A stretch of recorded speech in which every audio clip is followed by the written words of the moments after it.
messieurs, bonsoir. Merci de votre fidélité. Bienvenue dans votre mag Sport à la Une. Comme tous les lundis, une nouvelle convention de 10 ans signée entre Génération Foot et le FC Metz. Quel avantage, quelle posture et position à l'aube de la prochaine élection à la présidence de la CAF. Quelle ambition pour un homme qui a créé son académie en 2000 et dont le club est une référence dans le giron du football sénégalais. Ce soir, nous allons tenter de tirer les verres du nez de Madi Touré, président de Génération Foot. Tournoi UFOA, le Sénégal jouera à la demi-finale après avoir remporté son match contre la Gambie 5-1 malgré une entrée timide dans la compétition contre la Sierra Leone. La Guinée-Conakry entre également dans le dernier carré. Les Guinéens ont battu cet après-midi le Mali éliminé par la même occasion. La formation à la sénégalaise est-elle en train de porter ses fruits? Certains talents se révèlent d'ores et déjà dans cette compétition de l'UFOA. Nous poserons la question à notre autre invité sur ce plateau, Babacar Taban, formateur passé notamment par Djambar. Ahmad n'est plus le président de la Confédération africaine de football. Il est suspendu de toute activité relative au football pour 5 ans. Décision tombée ce matin et prise par le comité d'éthique de la FIFA.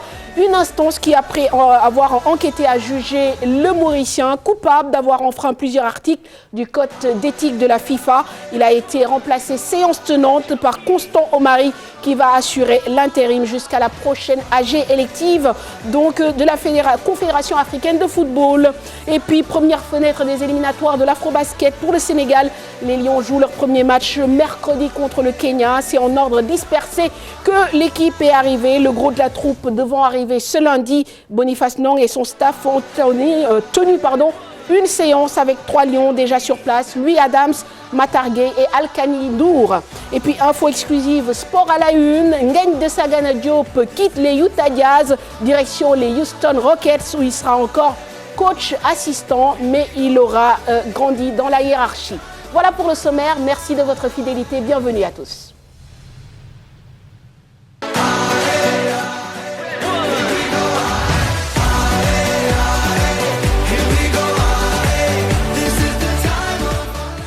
Cher Tidiane, bonsoir. Bonsoir Mamfatou, bonsoir à Madi que je retrouve avec plaisir, bonsoir à Babacar et aux téléspectateurs qui nous regardent. Bonsoir Madi Touré. Bonsoir Mamfatou, bonsoir cher Tidiane et bonsoir à Babacar. Et bonsoir aux téléspectateurs et je vous remercie de votre invitation. Merci d'y avoir répondu. Babacar, bonsoir. Bonsoir. Bonsoir Mamfatou, bonsoir à tout le monde sur le plateau et puis bonsoir surtout aux téléspectateurs.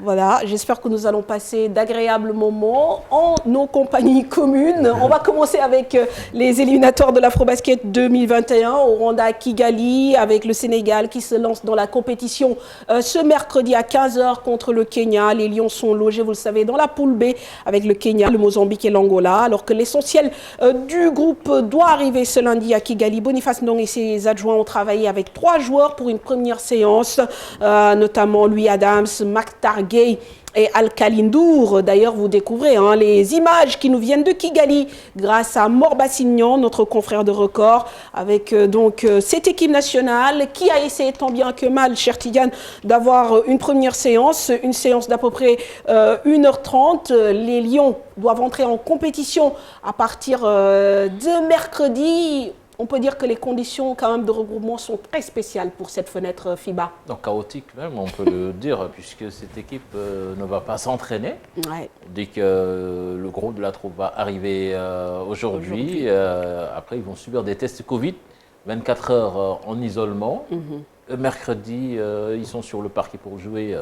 Là, ça veut dire que quand même, ça va être extrêmement difficile et espérons quand même qu'il n'y ait pas de cas parce qu'imagine un groupe de 12 qu'il y ait 5 joueurs positifs, ça veut dire que c'est l'hécatombe. C'est vrai qu'il y a beaucoup d'incertitudes autour de cette...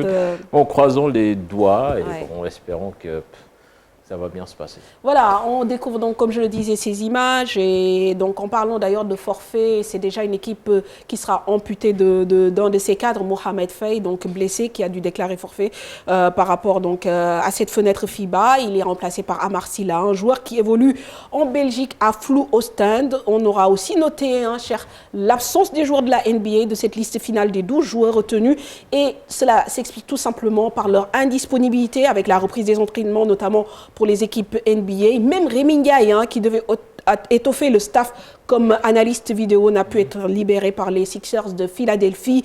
Et donc, toutes les équipes qui ont malheureusement des joueurs pros doivent composer avec ces contraintes. Oui, c'était prévisible parce qu'actuellement, NBA, ils sont en pleine période de transfert. Préparation aussi. Même, bon, je pense que les équipes, le gros des équipes n'a pas encore vraiment démarré la préparation, mais là, c'est des trades. Parce que le système NBA dans les transferts, les joueurs, pour la plupart d'entre eux, n'ont pas le choix. C'est les équipes qui décident d'envoyer leurs joueurs à travers des packages, des trades. On peut, par exemple, comment il s'appelle, Taco peut se retrouver sans son avis du côté de Philadelphie. C'est ce qui est arrivé à Gorgui-Sidian, Oui, Gorgui-Sidian s'est retrouvé à Memphis. Et on est en plein dans cette période en ce moment. Donc, ces joueurs ne peuvent pas se payer le luxe d'aller jouer en équipe nationale, sachant que à tout moment, ils peuvent être envoyés dans une nouvelle franchise. Ouais, et d'ailleurs, je pense que Boniface Ndong en off disait qu'il a eu même la chance, lui, d'être libéré par son coach principal. Alors, on va parler également toujours de basket avec les U18. Vous le savez, hein, les équipes sénégalaises donc en pleine préparation. L'information sur Ngagne, on est en NBA toujours. Très bien. Alors, donc, on va parler de cette info exclusive avant de revoir nos lionceaux et nos lioncelles. Bien sûr, Ngagne de Sagana qui quitte les Utah Jazz, direction les Houston Rockets. Il sera sur le banc de l'équipe de James Harden. Mais plus intéressant encore, ce qui est à noter, c'est qu'il gravit les échelons parce que du côté des Utah Jazz, il était donc 8e coach assistant. Et là, cette fois-ci, il passe donc à la 4e place comme coach assistant chez les Houston Rockets. Donc quand même, comme on dit, petit à petit, l'oiseau fait son nid. Oui, c'est une belle promotion, mais bon, espérons qu'il y retrouve James Harden, comme tu le dis, parce qu'actuellement... James Harden est possible... Non, il a demandé à être transféré. Il dit qu'il ne veut plus jouer pour Houston. Même l'autre aussi, Westbrook aussi, il a demandé son transfert. Ça veut dire que Houston veut reconstruire, mais Harden, c'est un contrat XXL. Ça veut dire pour le déplacer dans une autre équipe quand même. C'est vrai, ça va être assez difficile. Ça va être extrêmement difficile. On parle de lui à Brooklyn, chez, comment il s'appelle, Kevin Durant et Kyrie Irving. Il veut former un Big Three là-bas et Harden veut y aller. Bon, mais quand même, ça va être extrêmement difficile. Après, quand on voit ce qui s'est passé lors des playoffs et cette débâcle aussi des Houston Rockets, c'est normal que le joueur soit frustré et ait envie de partir. C'est la raison principale. Effectivement. Alors, on va parler donc cette fois-ci des U18 avec, donc, je vous le disais, le Sénégal en pleine préparation de l'Afrobasket 2020, aussi bien chez les garçons que chez les filles. 2 compétitions qui seront accueillies début décembre par l'Égypte. Chez les filles, c'est le grand retour du Sénégal dans cette compétition après 8 ans d'absence. Vice-champion d'Afrique chez les garçons, le Sénégal fait partie des favoris en Égypte, 2 sélections qui attendent aussi des renforts, comme l'explique leur staff dans ce reportage signé Momodou Ndiaye.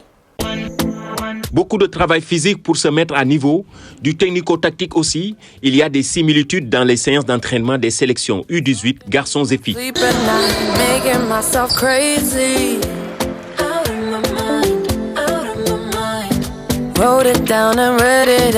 Elle entre dans le cadre de la préparation de l'Afrobasket dans la catégorie au mois de décembre prochain en Égypte. On vient de terminer la première semaine de préparation externe. Donc après les tests qu'on avait fait au niveau national, on avait retenu 21 filles pour démarrer la préparation au niveau national. On a commencé d'abord par des stages de draft au niveau donc, des régions, au niveau donc, de Dakar. Au départ, il y avait plus de 250 jeunes qui ont vraiment cet âge-là. On a ensuite réduit le groupe. Les filles vont retrouver cette compétition après 8 ans d'absence et pour relever les défis de la préparation, le staff espère des renforts. On avait 21 filles. Maintenant, aujourd'hui, on a réduit à 15 pour améliorer le travail pour la deuxième semaine. Donc, parce qu'il n'y a pas assez de temps, il faut qu'on soit un peu pragmatique par rapport à la programmation, par rapport au temps pour la préparation. Est-ce qu'il y aura des renforts? Oui, on attend, il y a des joueurs ciblés de l'extérieur, donc au niveau des États-Unis, la France et au niveau du Canada. Il y a des joueurs ciblés de l'extérieur, donc au niveau des États-Unis, la France et au niveau du Canada. Donc maintenant, on attend parce qu'il y a un suivi qui se fait au niveau de la fédération. Il y a quelqu'un la fédération qui s'occupe. Par contre, chez les garçons, le Sénégal fait partie des favoris. Finalistes de la dernière édition, les Lionceaux visent le titre en Égypte. Nous ne cachons pas un objectif. Je dis que ce qu'on doit faire d'abord, c'est arriver donc de faire partie donc du carré d'as. Et là, vraiment, tout sera donc possible. Donc, il y a un noyau qui était là, qui était l'année dernière avec moi au championnat du monde donc, d'Héraklion donc en Grèce. Ils sont 4 qui sont à l'étranger. Je peux les nommer. Donc, c'est Ividianko Badji qui est à Barcelone. Avec Babacar Diop qui joue actuellement à Gran Canaria. Pierre Walisen qui est à Malaga et Babla Sow qui joue à Baskonia. Donc ils seront là, Inch'Allah, donc lors du stage interne. C'est au Marus Ndiaye que s'entraînent les deux équipes, actuellement en régime externat. C'est sur cet élément qu'on met fin à la page basket et on ouvre la nouvelle page, celle du football, avec ce tournoi de l'UFOA. Première étape validée pour les Lionceaux qui joueront la demi-finale vendredi prochain après une entrée timide dans la compétition et un match nul concédé contre la Sierra Leone. L'équipe nationale junior a largement battu hier celle de la Gambie sur le score de 5-1. Tout s'est joué entre la fin de la première période et le début de la seconde.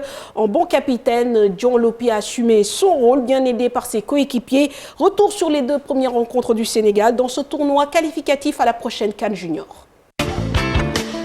L'équipe du Sénégal des moins de 20 ans a manqué son entrée en matière vendredi à l'occasion de l'ouverture du tournoi de l'UFOA. Tenus en échec par les Léon Stars à Thiès, 1 but partout, les Lionceaux ont pourtant dominé la partie, notamment la première période où ils ont multiplié les occasions, mais entament mal la seconde partie. 54e minute sur une erreur de concentration et une touche mal défendue. Les Lionceaux voient Abou Moussa inscrit le premier but de la rencontre. Sierra Leone inscrit par Abou Moussa. Le Sénégal réussit à égaliser à la 77e minute grâce à son attaquant Samba Diallo. Match nul, 1 but partout. Il faudra batailler ferme dimanche contre la Gambie pour décrocher une qualification en demi-finale. À un moment donné, sur le plan athlétique, on était très en difficulté avec beaucoup de joueurs qui manquaient de rythme. C'est normal, il y a eu un long arrêt, mais c'est pas une excuse. Après, il faut se remobiliser, garder les choses positives parce qu'il y en a eu quand même. Et repartir pour bien aborder le deuxième match dimanche contre la Gambie. Chose faite, les hommes de Youssouf Dabo se sont rebiffés en battant les Scorpions de la Gambie. 5-1. Les Lionceaux ont marqué très tôt dès la 4e minute grâce à Samba Diallo. Samba Diallo sur une passe décisive de qui vous savez, Biram Dia. La Gambie est revenue au score en fin de première période sur penalty transformé par Momodou Bodjan. Dans la minute qui suit, le Sénégal a repris l'avantage sur un penalty marqué par son capitaine John Lopi, permettant à ses partenaires d'aller à la pause avec cet avantage de 2-1.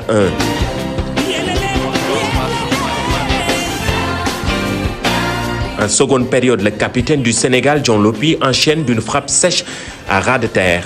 S'ensuit un autre pénalty 3 minutes plus tard, contesté par les Gambiens, mais qui sera bel et bien tiré par l'arbitre bissau-guinéen et marqué par l'attaquant Mohamed Ba. 3 pénaltys dans ce match. En fin de partie, Ahmed Mandoufou, le nouvel entrant, conclut le festival de buts en marquant le 5e but. Score final, 5-1. Une victoire synonyme des qualifications en demi-finale pour les Lionceaux. Pour rappel, le vainqueur du tournoi sera qualifié pour la CAN U20 prévue en Mauritanie en 2021. Passe parfaitement. Voilà donc les temps forts des 2 rencontres jouées déjà par le Sénégal et donc comme je le disais tout à l'heure, la validation de la qualification pour la demi-finale, c'est déjà une première étape. Bon, on m'a dit, vous avez regardé les 2 matchs, on a senti quand même une évolution, plus de rythme sur le second match, plus de présence et peut-être un adversaire aussi beaucoup moins fort, notamment sur la deuxième rencontre. Je ne sais pas, quelles sont vos impressions sur ces 2 sorties des Lionceaux? Ce que nous devons retenir des rencontres, par le manque de compétition, on arrive à marquer 4 buts. C'est un travail à saluer. C'est de remercier, de féliciter les staffs techniques de ce match qui a été fourni je ne dirais pas de haut niveau, parce que nous sommes restés plus de 6 mois sans championnat. Et cela a posé un énorme problème dans la préparation de ces jeunes. Ce que nous devons faire maintenant, c'est d'aller faire l'essentiel. L'essentiel, c'est quoi? C'est de gagner la coupe qui va nous permettre d'aller en Coupe d'Afrique. Très bien. C'est bien de gagner, mais nous devons nous préparer en conséquence pour pouvoir être prêts le jour J. Tout à fait. Ça fait même 9 mois, le break, je pense qu'il a été très long et ça s'est senti quand même. Il a manqué de rythme à cette équipe nationale du Sénégal et même aux autres équipes aussi qui étaient dans la même situation que nous. Je pense que les Maliens, s'ils avaient leur effectif, s'il n'y avait pas cette histoire de coronavirus-là, peut-être qu'ils allaient avoir un peu plus d'avantages puisque le Mali a joué durant cette période de Covid, pandémie. ouais, c'est vrai. Bon, malheureusement, ils n'ont pas eu de chance et ils sont éliminés. Ouais. Bon, mais quand même, c'est bien. On voit une équipe du Sénégal qui monte en puissance. Le premier match était correct, le deuxième, Meilleur. il y a eu beaucoup de buts meilleurs. On espère que la demi-finale aussi, ils vont continuer à hausser le ton, à hausser le rythme. Et pourquoi pas gagner cette compétition. Certainement, on va croiser encore nos amis guinéens. Ouais, bon, peut-être en finale. Alors, Babacar, vous avez regardé, vous, le dernier match des Lionceaux. Oui, c'est vrai. Bon, c'est vrai que nous, on a eu plus de buts, plus d'actions offensives par rapport à la première rencontre. Bon, en tout cas, sur ce que vous avez vu, quelles sont les impressions que vous laisse cette équipe? C'était un petit peu quand même difficile de juger objectivement ce match-là, dans la mesure où, effectivement, l'essentiel a été fait en première mi-temps. Donc, quand tu mènes déjà au score, voilà, la différence est déjà faite. Et quoi qu'on puisse dire aussi, en face, surtout les 30 dernières minutes, il n'y avait pas grand-chose. Donc, on sent qu'ils étaient quand même assez limités. Et puis du moment que, dans ce genre de compétition, ce qui est important, c'est la gagne. Du moment que la victoire est là, donc après, il faut continuer dans ce même trajet, de manière à ce qu'on puisse aller jusqu'en finale et puis gagner. Parce qu'après, sinon, ça risque d'être compliqué, quoi. Mais c'est vrai que quand tu regardes les 30 dernières minutes, bon, il y a eu quand même un petit peu de facilité, c'est normal, parce qu'on menait au score, c'était large. Donc, il y a un petit peu de laisser aller. Mais j'espère que c'est fait exprès de manière à ce que pour le prochain match, pour les demi-finales, ils vont être beaucoup plus performants physiquement, de manière à ce qu'ils puissent passer pour représenter le Sénégal à la finale. Alors, juste une question, entre guillemets, d'ordre technique. On a joué 2 matchs. On a enchaîné pratiquement sur 3 jours 2 matchs. Là, on va encore rester jusqu'à vendredi pour rejouer. Est-ce que ça ne risque pas de créer une coupure ou ça va permettre aux joueurs de récupérer physiquement? Parce que bon... Ça peut aller dans les deux sens.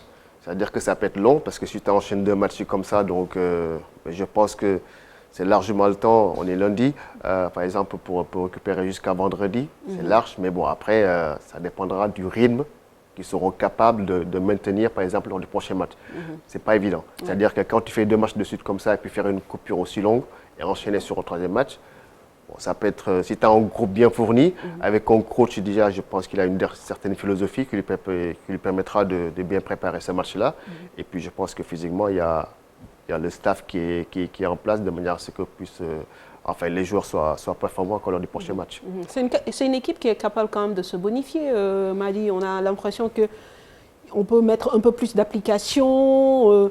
Techniquement, on peut encore être beaucoup plus juste parce qu'il y a eu quand même des pertes. Et on a vu que même après le but qu'on a marqué très tôt contre la Gambie, on a laissé les Gambiens venir, commencer à jouer, ce qui nous a valu d'ailleurs ce penalty qu'on a concédé.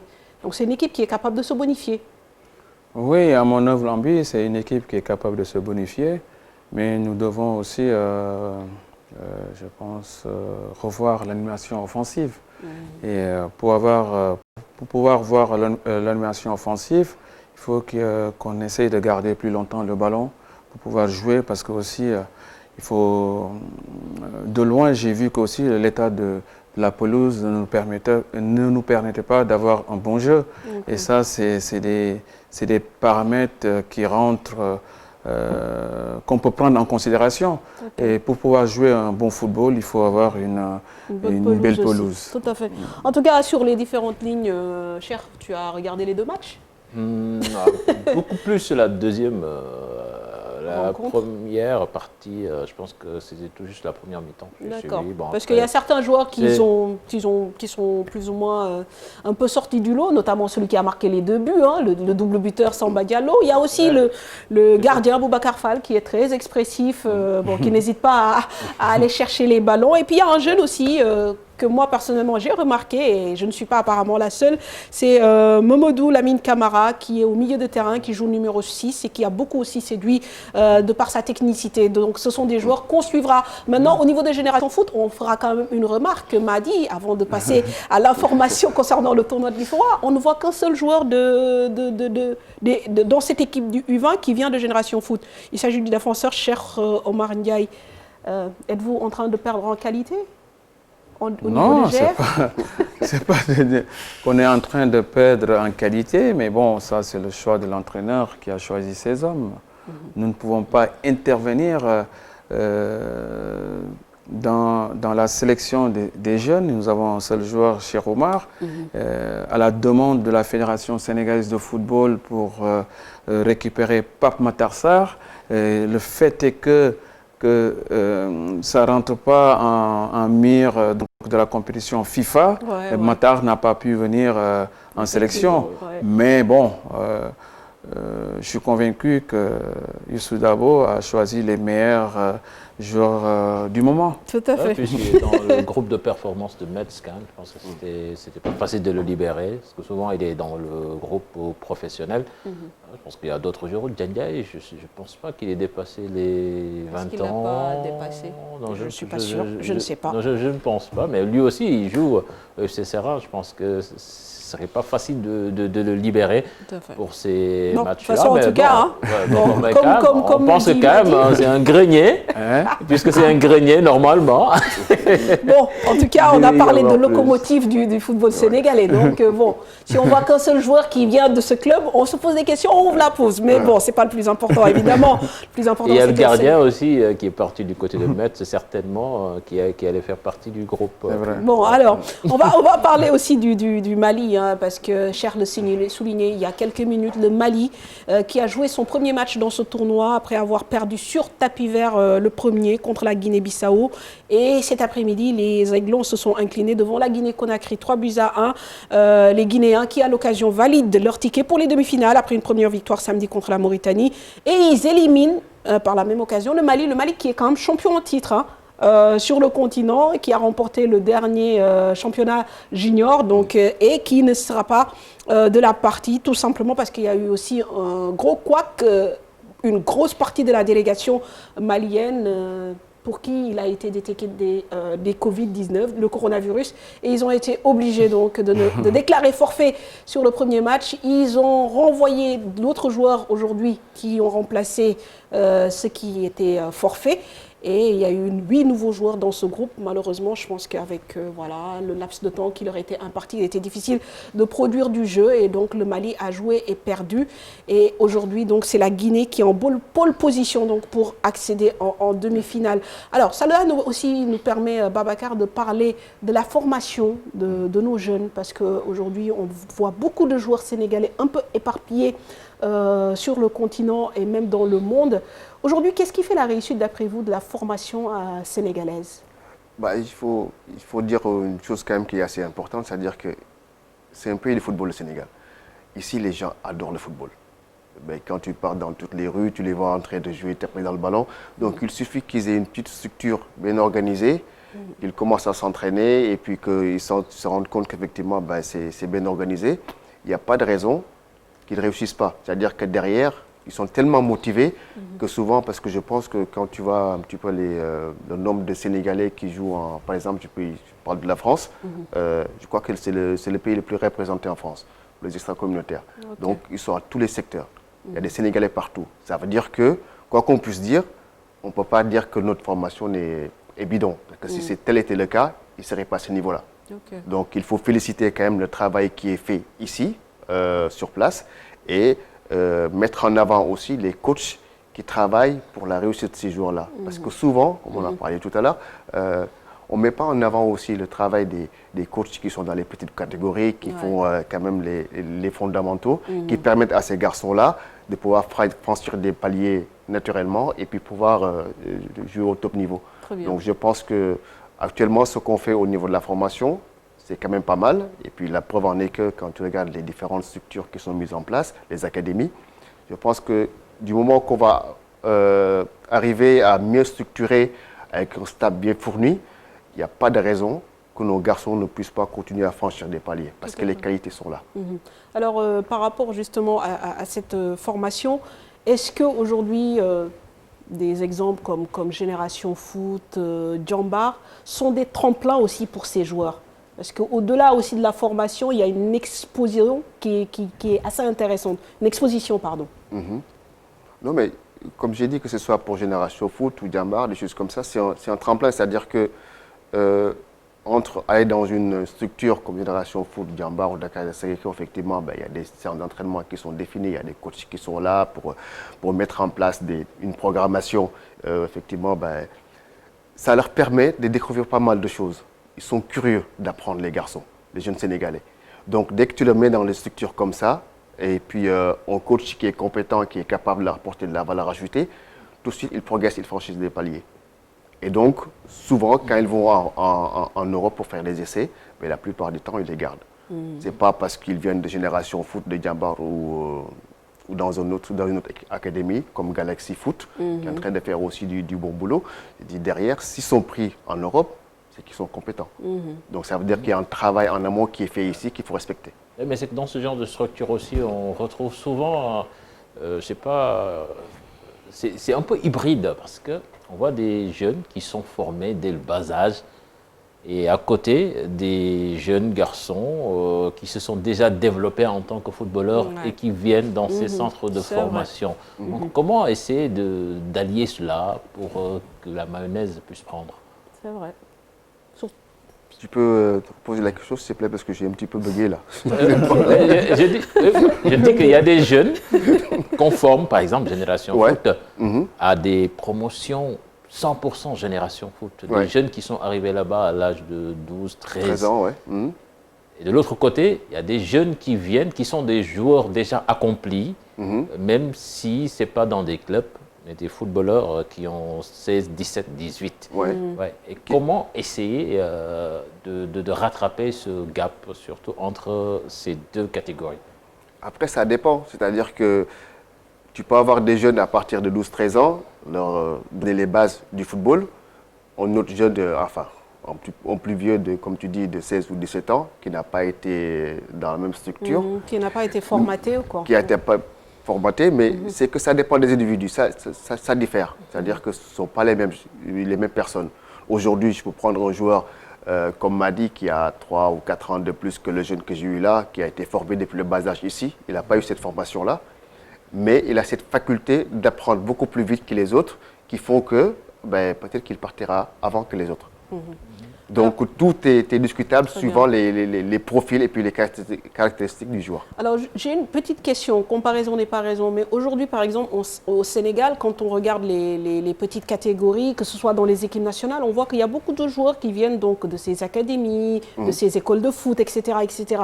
Est-ce qu'aujourd'hui un joueur est capable de percer s'il ne passe pas justement par ces structures? Par exemple, en comparaison avec la France, est-ce que tous les joueurs qui brillent ne passent pas forcément par les centres de formation? En général, si. En général, les garçons qui réussissent dans le monde pro, par exemple, ils passent dans les centres de formation. Et là, tu as une structure qui est en place, donc tu commences au niveau de la préfo, après la formation, et puis suivant tes qualités. Pour arriver à 16-17 ans, le club est capable de savoir si effectivement le garçon peut encore franchir des paliers, s'il faut qu'il signe un contrat pro ou pas. Donc ça, tout de suite, ils peuvent le voir, quoi. Mais ce qui est valable là-bas, est-ce qu'il l'est ici? Après, c'est discutable. On va poser la question à Madi, parce que parfois aussi l'émulation vient aussi de cette forme de concurrence entre les différentes académies, les différentes structures. Chacun veut se prévaloir du fait d'avoir les meilleurs joueurs. Est-ce qu'à un moment, vous n'êtes pas encore arrivé à ce stade, vous repérez très jeune les futurs cracks, ou vous pourchassez même parfois les futurs cracks pour les attirer dans vos centres? Ou c'est encore, on n'en est pas encore là au Sénégal? Bon, en vérité, le talent n'a pas d'âge.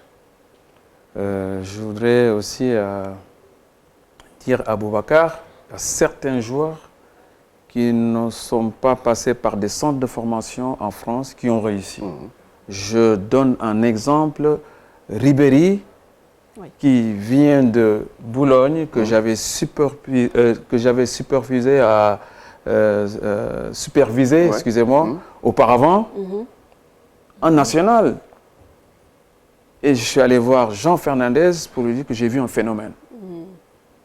Et un soir, nous étions partis le voir. Regardez bien la carrière de Franck Ribéry. Metz Marseille. Il a fait une carrière exceptionnelle. Les jeunes du Sénégal à l'heure actuelle, comment nous les détectons? Nous avons des correspondants partout au Sénégal. C'est vrai, l'objectif numéro 1, c'est de former des hommes. Pour ce faire maintenant, on sait que maintenant, à 12 ans, on voit des jeunes déjà qui ont déjà un agent. Même au Sénégal? Même au Sénégal. Maintenant, c'est devenu, vous savez, toutes les familles que nous rencontrons aujourd'hui nous disent que nous voulons vraiment que votre fils vienne à Génération Foot ou bien à Djambar. Bien sûr. Ce fléau maintenant est devenu un phénomène dans le monde du football, que ce soit à Dakar, que ce soit dans d'autres pays. Je suis convaincu, si nous multiplions les infrastructures, nous pouvons sortir de grands joueurs. Aujourd'hui, le temps qui est fait, qui est préparé sur place, nous permet d'avoir de bons joueurs. Très bien. Parce que sous le contrôle d'Aboubacar, le joueur qui vient à Génération Foot n'avait pas, à l'époque, un centre de formation qui lui permet de s'entraîner normalement. Je m'explique. Arrivé en France, ils avaient tendance à oublier le haut niveau. Ça veut dire quand on convoque un joueur à 16h pour 16h30, il se ramène à 17h et à 18h. Mais la préparation du joueur doit se faire auparavant.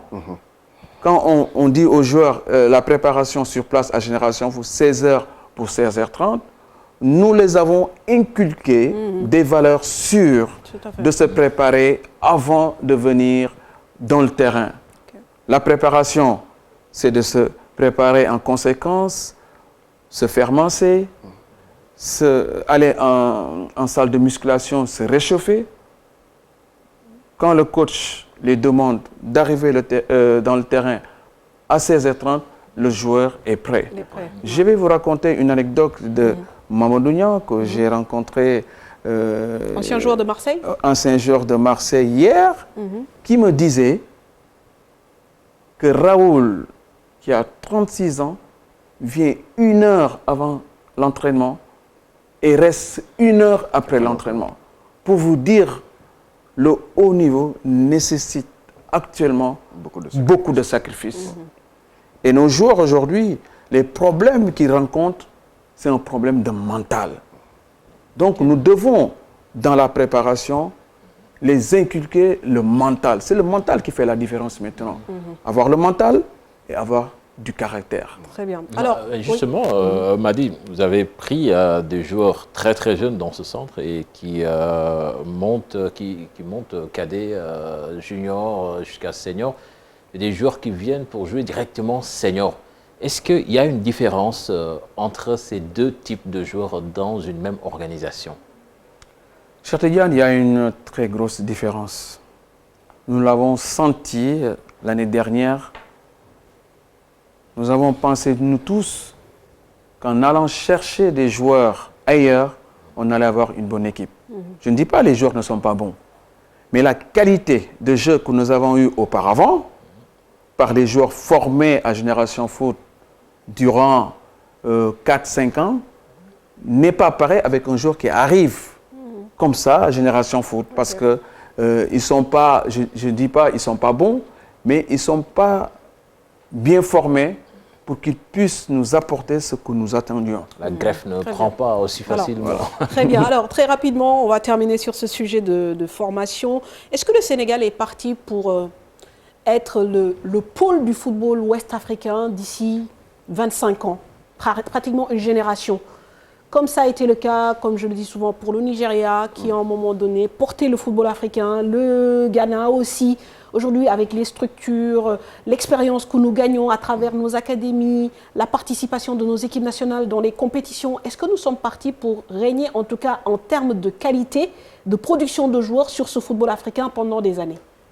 Moi, je dis que oui, honnêtement. Parce que quand tu regardes tu compares le Sénégal actuellement, il y a quand même 3 ou 4 ans ou 5 ans derrière, on n'avait pas ces mêmes représentations dans le football africain, que ce soit en Coupe d'Afrique ou des choses comme ça. Avant, on avait toujours l'équipe première qui était représentée pour les Coupes d'Afrique, mais par contre, en niveau jeune, on n'avait rien. Du moment que maintenant qu'on a ça, et puis comme je disais tout à l'heure, quand tu regardes le pourcentage de joueurs sénégalais qui évoluent en Europe comparé aux autres pays africains, c'est vrai qu'on tend vers ça. Ouais. Mais par contre, pour garder ce socle-là, il ne faut pas dormir sur nos lauriers. Parce que, effectivement, les autres vont aussi regarder ce qui se passe ici et vont peut-être faire mieux, voire plus. Et dans ce cas-là, on sera rétrogradé par rapport à notre position actuelle. Ça passe notamment par l'organisation de championnats aussi de petites catégories ici. C'est un ensemble. U17, U19. Oui. Non mais, écoutez, non mais c'est important. C'est pas seulement que les sélections, quoi. C'est pas que les sélections, c'est-à-dire qu'au niveau des académies, ils peuvent faire tout ce qu'il faut par rapport à ces jeunes-là. Après, ils vont aller signer en Europe, ils vont continuer à exploser. Mais si effectivement on met en place un championnat par rapport à ces catégories-là, c'est différent. Mais quand même, il faut noter que en Afrique de l'Ouest, c'est la Côte d'Ivoire qui a on peut montrer la voie avec la SEC et le centre de Marc Guillou. Je pense qu'il y a Marc Guillou même qui s'est exporté au Mali. Ce que nous faisons aussi, le Mali est en train de le faire. La Guinée aussi, il y a des infrastructures. Antonio, il veut mettre en place une structure qui ressemble un peu à Génération Foot dans son pays-là pour dire qu'il ne faut pas qu'on dorme sur nos lauriers. Voilà. Alors, vous restez avec nous, Babacar et Madi. On va reparler de Génération Foot et des ambitions, mais on va aussi parler de l'actualité. Vous l'avez bien compris, l'actualité aujourd'hui du foot dominée notamment par cette sanction tant redoutée, confirmant la crainte de plusieurs observateurs qui est tombée avec la suspension de toute activité du football durant 5 ans pour Ahmad. Donc sanction entraînée par le comité éthique de la FIFA, corruption, abus de pouvoir sont parmi les griefs reprochés à l'actuel président de la CAF qui du coup ne pourra être candidat à sa propre succession, Modou Fall. Dure nouvelle pour le Malgache qui était à la tête de la CAF. Ahmed vient d'être suspendu pour 5 ans par la FIFA. Le président sortant de l'instance dirigeante du football africain a été condamné à l'interdiction d'exercer toute activité relative au football pour 60 mois par la chambre de jugement de la commission d'éthique indépendante de la FIFA. Il est accusé de détournement de fonds. La FIFA vient de publier un communiqué pour aviser l'opinion mondiale. Il est jugé coupable d'avoir enfreint les articles 15, devoir de loyauté, 20, acceptation et distribution de cadeaux ou autres avantages, et 25, abus de pouvoir de l'édition 2020 du Code d'éthique de la FIFA, ainsi que l'article 28, détournement de fonds de son édition 2018, des révélations faites par la FIFA. Une enquête sur Ahmad entre 2017 et 2019 qui a porté sur diverses questions liées à la gouvernance de la CAF, dont l'organisation et le financement d'un pèlerinage à la Mecque. Ses accointances avec l'entreprise d'équipement sportif Tactical Steel et d'autres activités, un manque de loyauté notoire. Il devra cependant verser une amende de 200 000 francs suisses, soit 185 000 €, plus de 121 millions de francs CFA.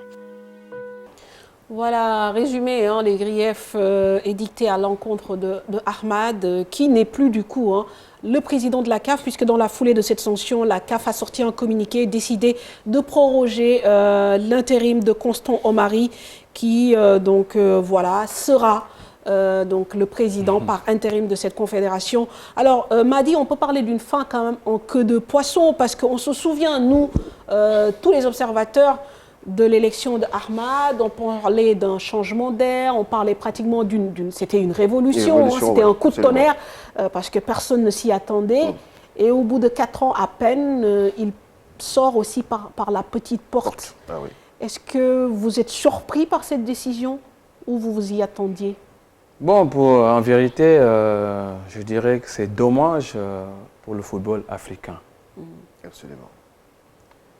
Et je dirais aussi que je n'ai pas les éléments pour mieux apprécier. Nous ne pouvons pas, nous ne pouvons pas se servir du football. Nous devons servir au football. Évitons le clientélisme, évitons le sentimentalisme. D'accord. Babacar, sur cette question, c'est vrai que ce sont des questions un peu délicates, surtout pour un technicien. Un petit peu délicate, mais moi, ce qui me fait le plus mal, comme disait Marie tout à l'heure, c'est l'image de l'Africain. Parce que quand tu mets des trucs comme ça en avant, c'est-à-dire que par rapport aux choses qu'il a faites, quand tous les médias en parlent, après, il y en a beaucoup qui ont profité pour nous tirer dessus. Pour dire qu'effectivement, est-ce qu'il y a des gens qui sont capables de bien gérer, qu'il n'y ait pas d'arnaque en dessous, des choses comme ça. C'est ça qui fait un petit peu mal, quoi. C'est un petit peu vexant. Ouais. Sachant qu'effectivement, si tel est le cas, ça veut dire qu'il l'a fait. Après, il peut faire des recours. Ça, on le sait sur le plan juridique, ça reste des paroles, mais pour l'instant, on n'a pas de... Non, mais bon, il y a eu enquête. Hein. Ouais, mais il m'a dit aussi, est-ce qu'aujourd'hui, vous dites qu'il ne faut pas faire dans le sentimentalisme, dans le clientélisme, mais est-ce qu'on doit être naïf à ce point pour se dire que ce sont des faits nouveaux? On sait que c'est le monde du sport. Le monde du sport et la politique sont de connivence. On sait qu'il y a beaucoup de lobbying, il y a aussi beaucoup d'argent qui circule à travers ces grandes institutions. Est-ce que finalement, c'est juste parce que Ahmad, entre guillemets, il a été pris qu'il est tombé? Est-ce que ce n'est pas le fonctionnement de notre monde actuel? Le monde du sport, hein? Je ne sais pas si c'est le monde actuel. Mam, ce qu'il faut dire, qu'aujourd'hui, le président Ahmad, quand on l'a élu, on avait un grand espoir pour le renouveau de notre football.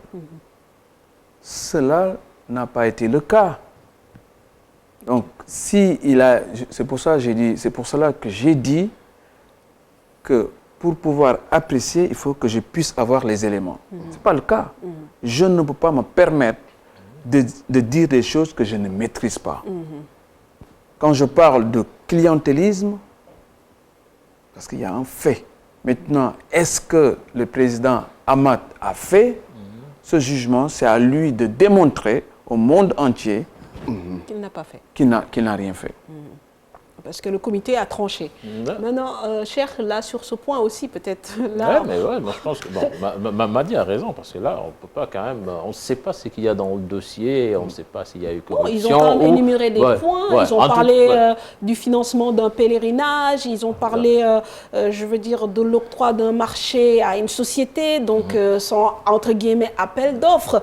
Et aussi, on se souvient qu'il y a quelques mois de cela, la Fatma Samoura, la secrétaire générale de la FIFA, est venue au niveau de la CAF pour faire un audit grandeur nature pendant 6 mois. Et aujourd'hui, moi, la question que je me pose, c'est est-ce que Ahmad n'a pas tendu le bâton pour se faire battre? Parce qu'a priori, officiellement... en plus, c'est lui qui l'avait demandé. Voilà, exactement. C'était à sa demande.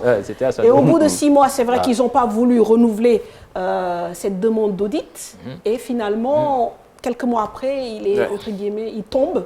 Donc bon. En tout cas, le dossier est là. Mais ce que l'on peut dire, c'est que, et je pense que ça, tout le monde peut le constater, c'est qu'avec l'avènement d'Ahmad, on attendait une CAF forte. Et ce n'était pas le cas. Loin de là même. On a eu une organisation quand même qui était dans des incohérences, dans le tâtonnement.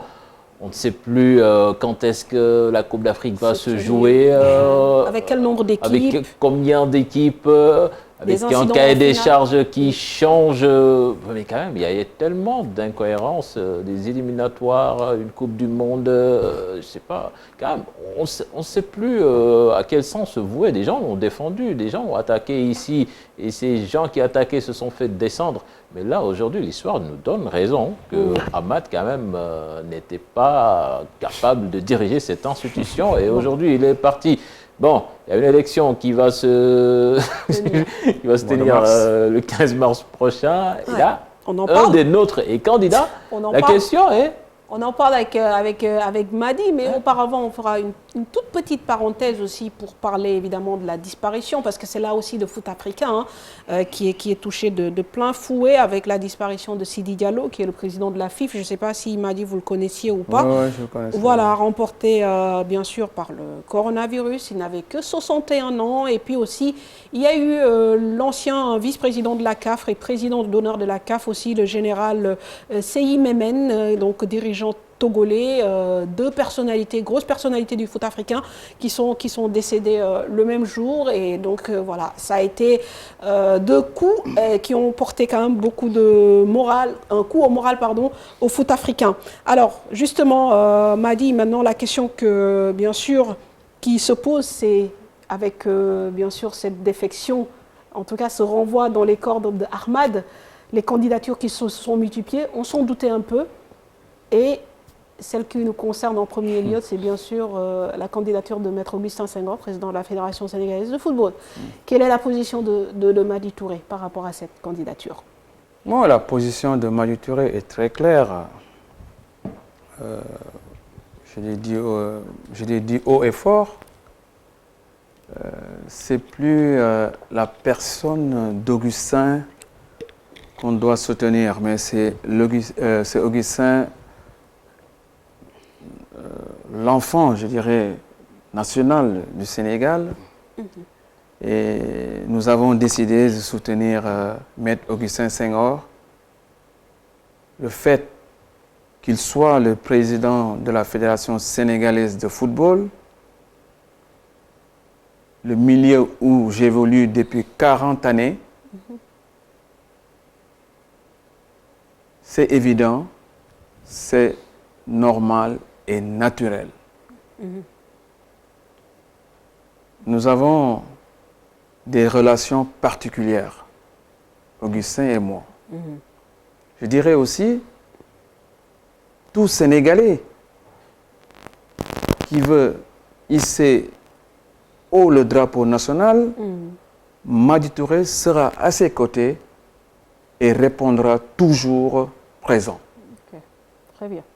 Mais aujourd'hui, une candidature comme celle-ci, où l'objectif est de convaincre ses compères africains, comme je posais la question la dernière fois, quel peut être le rôle d'un Madi Touré ou d'un Babacar, du Sénégalais lambda? Oui, c'est l'occasion de faire un appel à tous les Sénégalais de soutenir la candidature d'Augustin. Quoi qu'on puisse dire, nos divergences, nos contradictions, aujourd'hui, les problèmes crypto-personnels doivent être mis au placard. À mon humble avis, Augustin Senghor a, je pense, la qualité de devenir aussi le président de la Confédération africaine de football. Il a, quoi qu'on puisse dire aussi, de l'expérience. Il est dans le comité exécutif de la CAF. Il est président d'un club. Il est président d'une fédération.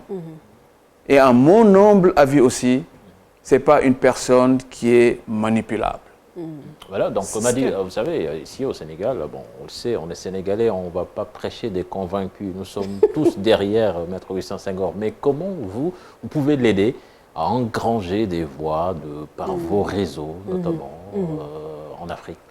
Mais vous savez que les voix, c'est par des présidents de fédérations.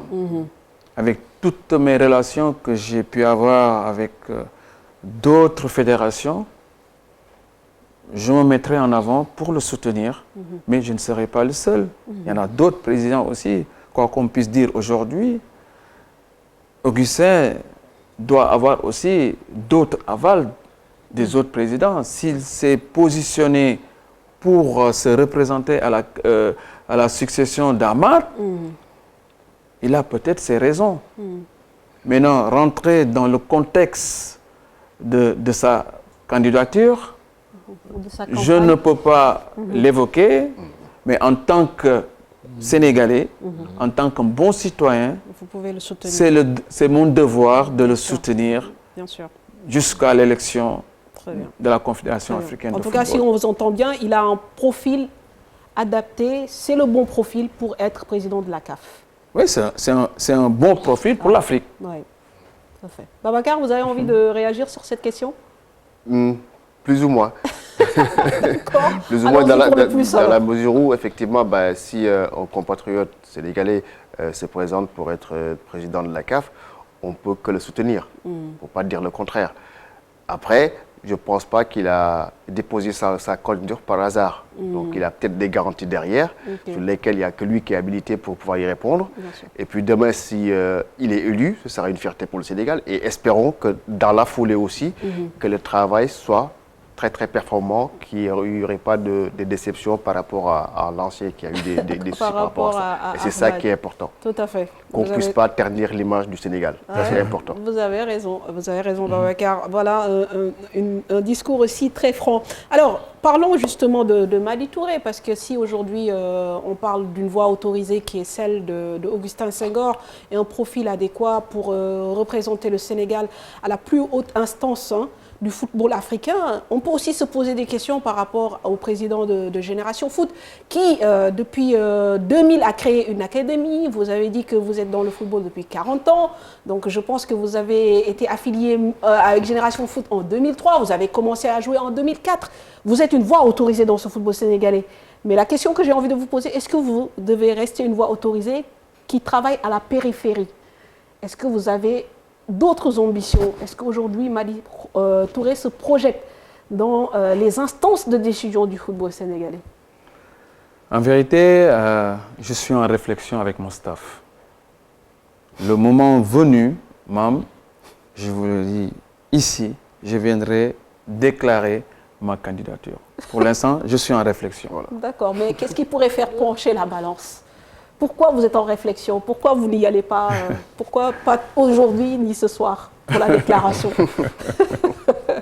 Pourquoi la réflexion? Il y a encore des doutes Déjà, le fardeau Génération Foot, déjà, et c'est facile à porter. Vous savez, je ne connais pas le mot douter. Mais chaque chose a son temps. Le moment venu, je me déciderai si je serai candidat. Pour la fédération ou la Ligue? C'est une question piège, maman. Hein? Je suis en réflexion. Très bien. Parlons justement de cette convention que vous venez de signer, parce que Cheikh a évoqué le fardeau qui est Génération Foot, qui est maintenant pratiquement une marque déposée.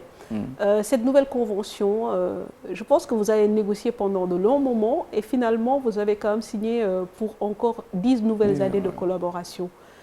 Parlez-nous des choses qui ont évolué positivement dans cette nouvelle convention.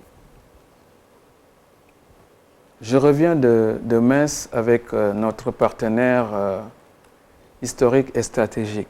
Nous avons effectivement renouvelé le contrat pour 10 années encore, espérant que le bon Dieu nous prête longue vie à tous pour qu'on puisse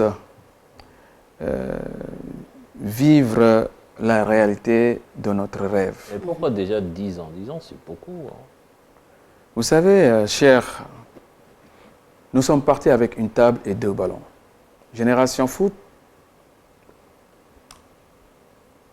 a été créée en 2000. Nous avons fait une décennie. De 2003, quand nous avons signé le premier partenaire avec Metz, ça s'est terminé en 2010. Nous avons entamé la 2e décennie.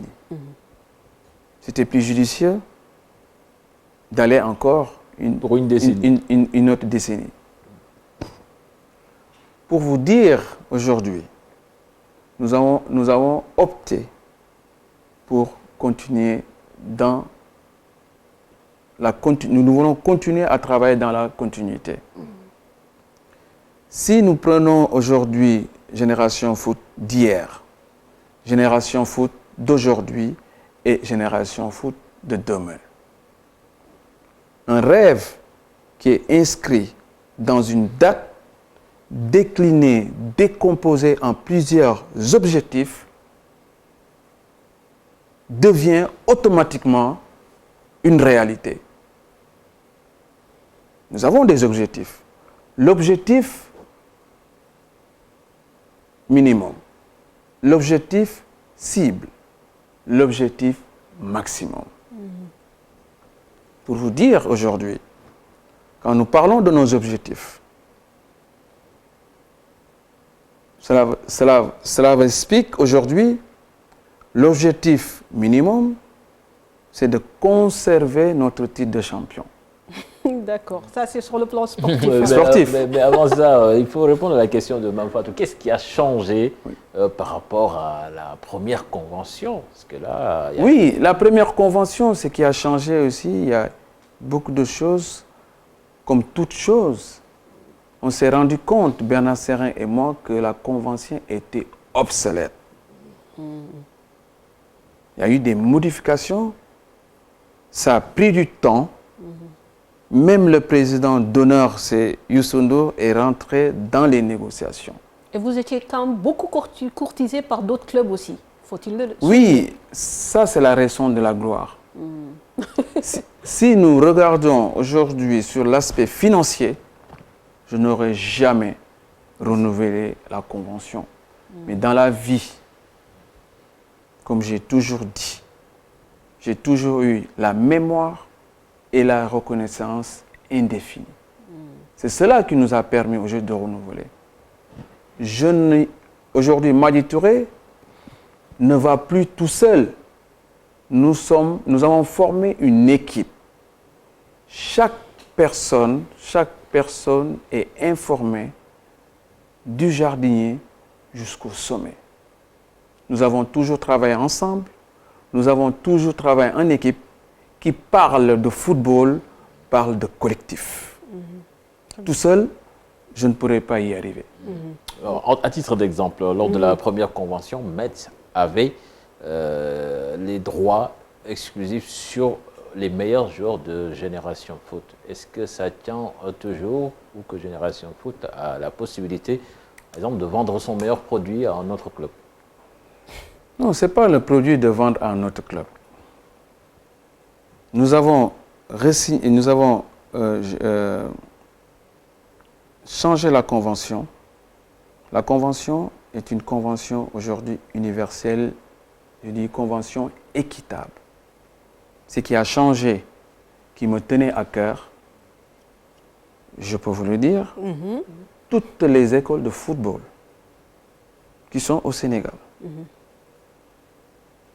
Si Génération Foot va prendre un joueur dans les écoles de football, qu'il soit affilié ou pas, il y a une indemnité de 15 millions qui est versée par l'FC Metz. À cette école de football. À l'école CFA, à l'école de football d'origine. En cas de transfert du FC Metz vers un autre club, il y a une deuxième tranche de 15 millions qui sera versée. Nous avons profité de la convention pour augmenter les correspondants qui étaient de 20, qui vont passer à 50, avec une prime. Et ça, c'est une stratégie bien pensée. Vous voulez tuer la concurrence ici au Sénégal, parce que les autres écoles vont vouloir placer directement leurs joueurs. Non, Chertian, ce n'est pas de tuer, ce n'est pas le but.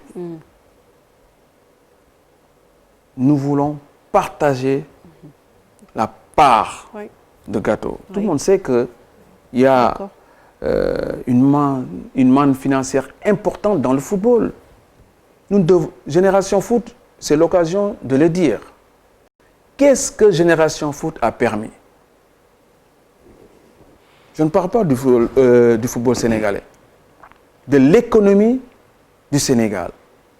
Génération Foot sociale, Génération Foot infrastructure, Génération Foot éducation, Génération Foot santé, Génération Foot avenir. Quand je parle de Génération Foot santé, tous les villages environnants viennent se soigner dans ce poste de santé que nous avons réhabilité à hauteur de plus de 100 millions de francs. Quand je vous parle de Génération Foot infrastructure, quand nous sommes arrivés à Déni, il n'y avait pas d'électricité, il n'y avait pas d'eau.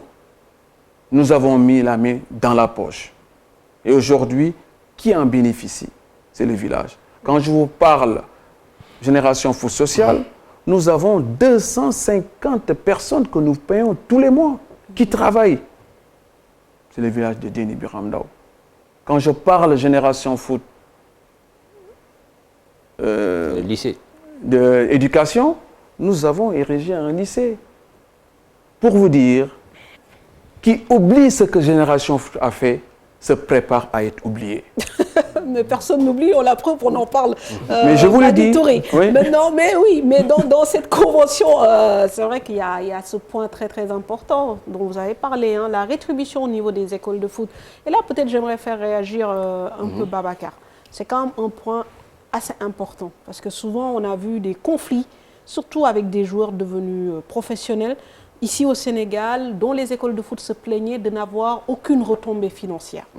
Bon, ce qui se fait en Europe, normalement. Normalement. Et c'est important. C'est-à-dire que ce geste-là, pour moi, c'est quand même fondamental. Dans les écoles de foot, les conditions ne sont pas les mêmes. Alors, souvent, les conditions ne sont pas les mêmes comme dans les académies, comme Génération Foot ou Diambar. Si le travail il est fait et que demain, on vient chercher un joueur là-bas, sachant qu'il y a de la qualité et qu'on les met dans leur structure, c'est quand même logique que cette école de foot-là puisse bénéficier de cette somme qui lui permettrait quoi? Qu'est-ce qu'il va faire? Cet homme-là, il ne va pas le gaspiller. Bien sûr. Il va travailler davantage pour peut-être chercher des éducateurs beaucoup plus compétents pour tirer ces petits garçons-là vers le haut. Et qui c'est qui va y gagner tôt ou tard? Mais lui aussi. Parce que ces garçons vont être beaucoup plus performants. Génération Foot ou Diambar ou une autre académie va venir les chercher et puis ils auront une retombée financière qui est quand même pas négligeable. Il faut que le travail qui est fait doit être reconnu. Et pas que sur la parole, mais sur le plan financier aussi. S'ils récupèrent un petit peu d'argent, ça leur fait du bien et puis ça les booste encore davantage pour continuer à travailler. Oui, mais est-ce que les écoles de foot sont au courant? Parce que bon, c'est aujourd'hui que j'en entends parler. Et quand même, c'est une information qu'il faut partager. S'il y a ce genre de clause dans les contrats, il faut que tout le monde soit au même niveau d'information quand même. Toutes les écoles de football concernées sont au courant. D'abord. Voilà. Les correspondants. Oui, allons-y. Parlons aussi de l'aspect sportif, parce que c'est quand même ça qui fait votre marque de fabrique, entre guillemets. L'année dernière, vous avez eu énormément de difficultés durant le championnat, notamment la première partie. Bon, peut-être que le championnat serait arrivé à sa fin. Vous serez été relégué en seconde division, personne ne sait. Aujourd'hui, on a aperçu, moi je l'ai vu personnellement, Olivier Perrin, qui revient dans les... voilà. Qui revient je l'ai aperçu dans les travées du stade Lat-Dior, autant pour moi. Et aujourd'hui, est-ce que vous le faites revenir parce que ce qui se passe au sein de Génération Foot ne vous convainc pas, ou il y a un problème de niveau? Enfin, en tout cas, il est de retour. Dites-nous pourquoi. Olivier n'est jamais parti. Il est toujours là. Olivier gère les deux structures, de Serein et de Dakar.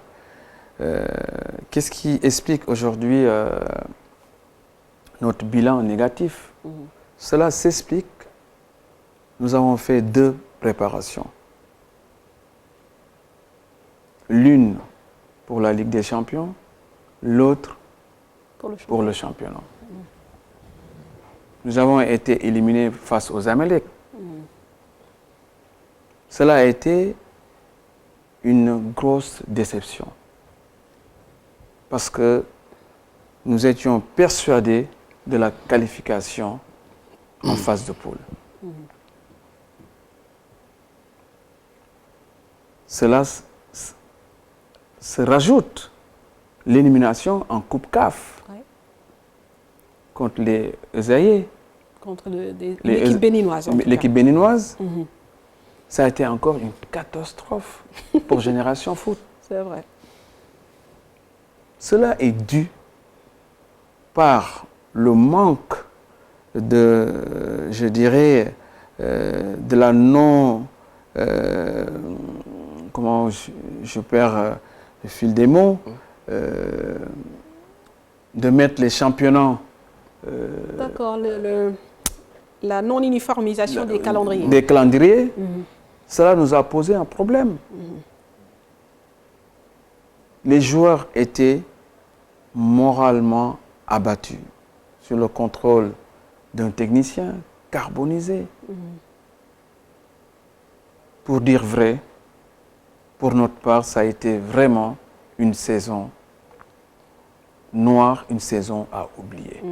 Très bien. Maintenant, l'arrivée de Perrin, parce que vous nous dites qu'il n'est jamais parti. C'est vrai, mais il était quand même parti un peu.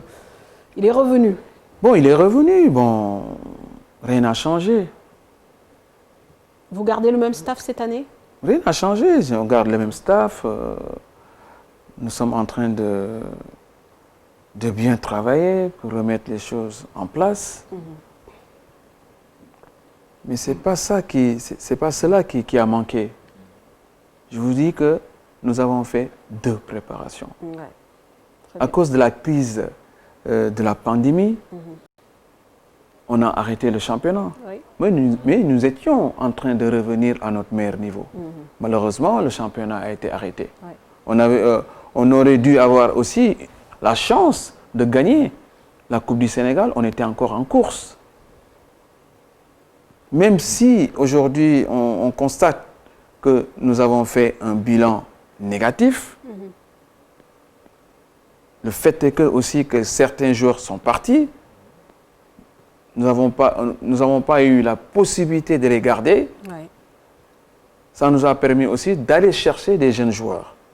Et si le championnat n'était pas arrêté, on était persuadés que nous allons remonter la pente. D'accord. Et justement, on prépare une nouvelle saison. Génération Foot a perdu des joueurs, notamment Pam Matar, un gardien de but, aussi latéral qui est parti du côté de la Guinée. Ça veut dire qu'il y a une partie de l'effectif qui est partie. Comment se présente la nouvelle saison? Est-ce que vous faites monter des juniors ou bien il y a des nouveaux joueurs qui se sont greffés encore au projet?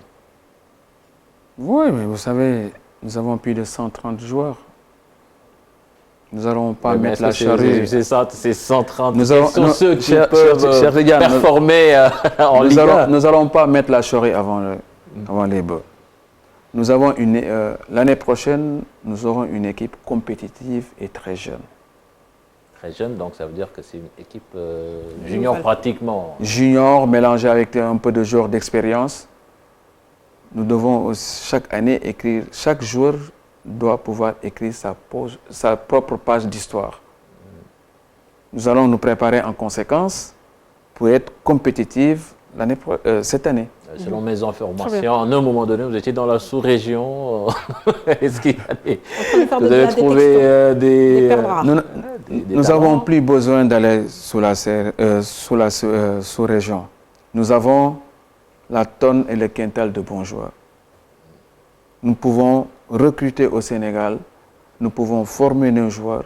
Si nous devons maintenant aller sous la sous-région, il faut que le joueur soit un phénomène. Il faut que le joueur soit plus fort que ce que nous avons. Très bien.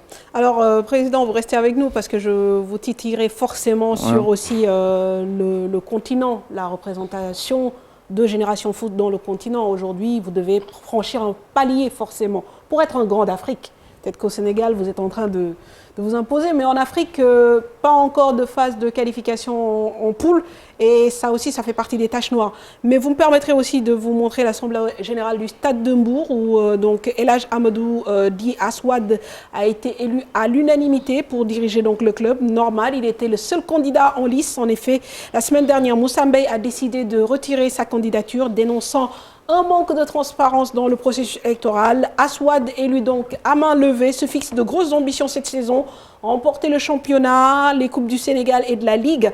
Pour ce faire, il compte sur les 58 membres du comité directeur pour réussir sa mission. Compte rendu Abdourahmane Diallo et Mamadou Gueye. Amadou Wade Dias est désormais le président du Stade de Mbour. Il fixe ses objectifs pour cette saison. Maintenant, ce qu'on va faire, c'est profiter de cette partie jusqu'à janvier pour élaborer d'abord comment nous fonctionnons en interne. Parce que ce que je dis, que chaque fois qu'il y a du monde, il faut des règles. Nous définirons des règles de fonctionnement du comité directeur du Stade de Mbour. Nous définirons les missions et les charges de tout un chacun. Nous définirons les limites et les contours. Les ambitions sportives, être champion du Sénégal, gagner la Coupe et gagner la Coupe de la Ligue.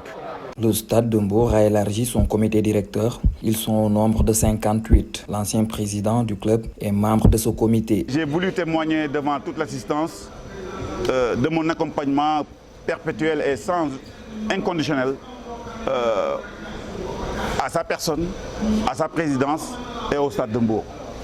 Je serai à ses côtés en tant que son petit frère, en tant que son conseiller, et je mettrai aussi la main, comme je dis, à la pâte pour l'accompagner à réussir sa mission, qui est de faire du Stade de Mbour le club fagnon du département de Mbour et le premier club du Sénégal. Après l'Assemblée générale, le comité directeur va se réunir et cette fois-ci, c'est pour l'élection du bureau.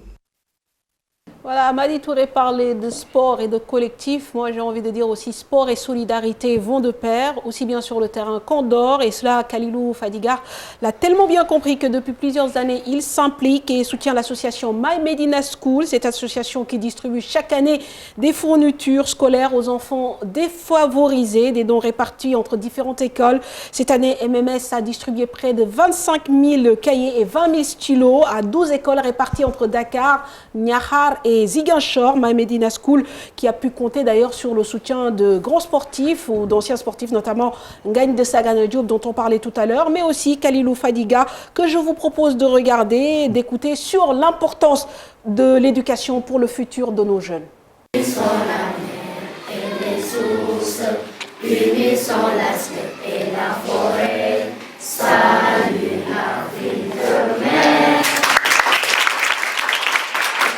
J'ai eu l'honneur encore cette année d'être sollicité par les gens de My Medina School qui font vraiment un très très bon, je dirais pas boulot parce que c'est du bénévolat qu'ils font.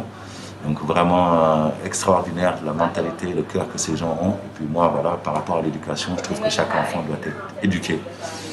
Je prends en exemple mon cas, moi j'ai été à bonne école, j'ai eu mon bac à l'âge de 18 ans avant de devenir footballeur professionnel. Donc voilà, c'est ce que je souhaite justement à tous les enfants d'avoir au minimum, je dis bien, le bac. Voilà, tous nos encouragements bien sûr à My Medina School et donc félicitations à Khalilou Fadiga pour cette initiative. Nous allons parler justement de l'Afrique avant d'aller en Europe. Madi Touré, c'est vrai que oui, vous avez gagné des titres, notamment 2 titres de championnat du Sénégal en 3 ans. Vous avez réussi à faire de l'Académie Génération Foot une académie réputée sur le plan international, mais aujourd'hui, il vous manque ce pas à franchir qui est l'Afrique. Et difficile de le franchir quand vous vendez vos meilleurs, vous donnez à la maison mère, entre guillemets, vos meilleurs joueurs chaque saison. Aujourd'hui, comment vous allez résoudre cette équation? Comment nous allons résoudre cette équation? Oui. C'est une très très bonne question. C'est une équation insoluble. Hein, cette équation, c'est une très bonne question. Mam, on a parlé tout à l'heure des objectifs. C'est vrai que comme j'ai dit tout à l'heure, nous avons des objectifs minimum, des objectifs cibles, nous avons des objectifs maximum. L'objectif cible, c'est la Ligue des Champions. D'accord. L'objectif maximum, c'est la Coupe du Monde. Des clubs? Des clubs. Mais pour atteindre ces objectifs, nous devons poser des actions prioritaires et concrètes. Ces actions sont quoi?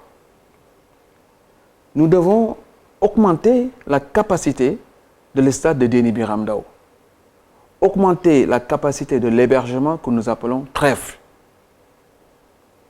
En outre, nous allons construire des terrains synthétiques, de l'éclairage, une piscine, faire des blocs sportifs, avoir un plateau médical digne de ce nom, qui vont, pour les jeunes, dans une large mesure, sera construite aussi une école de management pour renforcer la capacité managériale des jeunes professionnels. C'est beaucoup d'ambition, mais... Mais c'est beaucoup d'ambition, mais c'est des paramètres qui vont ensemble. Nous voulons gagner la Coupe du Monde des clubs. Mais pour pouvoir gagner la Coupe du Monde des clubs, il faut qu'on gagne la Ligue des Champions. Mais pour pouvoir gagner la Ligue des Champions, nous devons être régulièrement champions du Sénégal. Et aller en phase de poule. Et aller en phase de poule. Je pose autrement la question de Mamfat. Comment est-ce qu'on peut réaliser cela en laissant partir ses meilleurs joueurs? Non, mais c'est pas... Aujourd'hui, je le dis, si nous avons formé des joueurs 11 et vous l'avez vu l'année dernière, on a laissé partir nos meilleurs joueurs. Mais dans la convention, c'est prévu. Vous savez, la nouvelle convention. Attendez, même auparavant l'autre convention, Metz ne nous a jamais imposé d'amener les joueurs à 18 ans. Nous sommes aujourd'hui des pères de famille. C'est le cœur qui parle. C'est le cœur qui parle. Quand un joueur a la possibilité de partir avec un contrat béton, vous ne pensez pas qu'aujourd'hui, je devrais le garder à Génération Foot.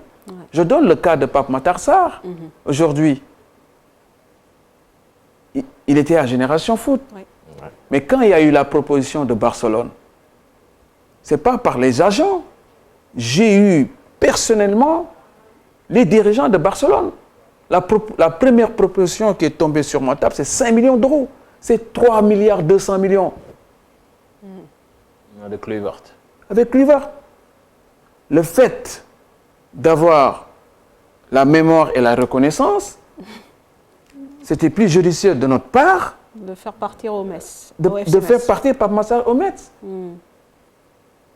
Il y a eu le Manchester City, il y a eu Monaco, il y a eu beaucoup de propositions sur Pape Matar Sarr.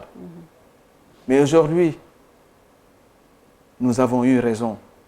Pape Matar Sarr, il est arrivé à Metz, il est dans le groupe professionnel. À Génération Foot, nous ne sommes pas pressés. Et sur le plan contractuel, il ne se plaint pas ou... Il se plaint pas ou bien? Non, c'est l'agent Thierno Sedi qui a négocié. Il a géré ça. Ah, bon, voilà. Mais cher Tidiane, je suis convaincu, vous allez vous dire que c'est beaucoup. Le fait que nous sommes partis avec une table, 2 ballons, Très bien. On s'est dit que c'est possible. On rêve, mais nous ne sommes pas des rêveurs. Alors, on sait que c'est possible, mais quand même... vous voyez, peut-être que vous... Voilà, parce que le président aussi, c'est normal qu'il défende son projet, évidemment, vu tout l'investissement qu'il a eu à faire. Mais aujourd'hui aussi, nous, au Sénégal, on a un problème avec nos équipes locales. Pour franchir un palier depuis la Jeanne d'Arc, on n'arrive pas à intégrer la phase de poule. Peut-être que c'était une équipe sur laquelle on portait beaucoup d'espoir, mais aujourd'hui, elle bute toujours au même obstacle. Est-ce qu'aujourd'hui, on peut parler de Coupe du Monde des clubs, Ligue africaine des champions, quand on ne garde pas les meilleurs éléments de son groupe? Ça risque d'être compliqué. Pour l'instant T, il faut dire les choses telles qu'elles sont. À moins que, parce que tout dépend de la convention qui a été signée entre l'FC Metz et Génération Foot. D'accord? Mais par contre, ça n'empêche pas, enfin, je ne sais pas comment, parce que je ne connais pas le fonctionnement de Génération Foot. Par exemple, prendre au niveau du championnat sénégalais certains joueurs les plus performants, qui ont un certain âge quand même, pour pouvoir accompagner les jeunes. Parce que ça aussi, ça peut être un truc qui est sérieux. C'est-à-dire qu'aller en défenseur central, au milieu ou en attaquant, de manière à ce que les jeunes, les plus jeunes, viennent, compléter l'effectif. Quand tu as des expérimentés qui sont là... Parce que mais ils l'ont essayé, ça n'a pas marché. Djambar aussi l'a fait. Et Djambar aussi l'a fait, ça n'a pas marché. C'est compliqué de greffer des éléments extérieurs. Oui, c'est ce qu'on disait tout à l'heure, c'est un petit peu compliqué, mais ce n'est pas infaisable. C'est-à-dire qu'après, il faut de la patience aussi. Ce n'est pas parce que tu l'as fait aujourd'hui que tu auras les résultats demain. Bien sûr. Mais si effectivement tous les grands clubs qui participent à des coupes comme d'Europe ou des coupes africaines, c'est-à-dire qu'ils sont une structure en place, ils ont des joueurs expérimentés qui sont habilités à jouer toutes ces compétitions-là tous les ans, ce qui va faire qu'effectivement les jeunes qui vont s'intégrer dans cette équipe-là vont gagner en expérience parce que demain leur intégration sur le top niveau sera beaucoup plus facile aussi. C'est quand même pas... Alors, Babacar, nous sommes presque arrivés à la fin de cette émission et m'a dit aussi, avant de faire un dernier tour de table, je vous propose bien sûr de regarder aussi ce qui a fait l'actualité du foot européen durant ce week-end avec la fin de la trêve internationale. Ça a joué un peu partout, en Espagne, en France, etc. Et je vous propose de regarder ce qui a fait, bien sûr, les temps forts de tous ces championnats européens avec Pape